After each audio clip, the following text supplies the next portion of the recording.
Sumatera hancur, desa hilang, rakyat tenggelam. Tapi negara belum juga menetapkan bencana nasional. Kenapa? Karena status itu membuka borok kekuasaan. Bandingkan, izin proyek strategis nasional bisa terbit hanya dalam satu rapat. Tapi untuk menyelamatkan rakyat, negara pura-pura sibuk. PSN diproses kilat, secepat modal memesan. Bencana nasional, lambat, berat, pura-pura menunggu data. Karena begitu status bencana nasional ditetapkan, negara wajib mengakui siapa perusak hutan, siapa pemilik tambang, siapa penerima PSN. Dan itu masalah besar. Para perusak itu adalah sponsor politik, donatur, dan kroni kekuasaan sendiri. Dalam logika negara promodal, PSN adalah prioritas. Rakyat hanya statistik. Status bencana nasional memaksa negara membuka arsip dosa, konsesi sawit, tambang, dan izin yang menelanjangi relasi busuk negara modal. Itu sebabnya negara menunda. Mereka takut hari ketika publik bertanya, kenapa Sumatera rusak sebesar ini? Jawabannya terlalu telanjang, karena negara sendiri yang mengizinkan kehancurannya.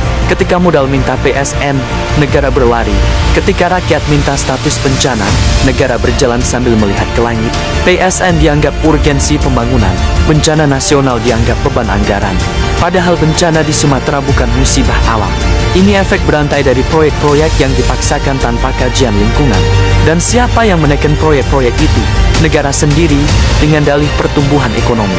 Kini negara pura-pura tidak tahu, seolah-olah hujanlah yang bersalah. Seolah-olah tanah bergerak sendiri, padahal Sumatera sudah disobek, bukit dikuliti, hutan dibakar, sungai diacak-acakan PSN, tambang, dan kebijakan ekspansif. Menetapkan bencana nasional berarti negara harus mengakui, ya, ini ulah kebijakan kami, tapi itu berbahaya, karena membuka pintu pada tuntutan audit ekologi, tuntutan tanggung jawab, tuntutan penangkapan para pemilik PSN rakus. Maka negara memilih lamban, lebih aman menyalahkan cuaca dibanding mengakui persekutuan dengan modal. Negara tidak takut banjir, negara takut penyelidikan, negara tidak takut korban, negara takut daftar nama pengusaha yang akan ikut terseret, dan negara tidak takut bangunan roboh, negara takut legitimasi roboh. Murbaisme memaksa kita menyebut akar persoalan.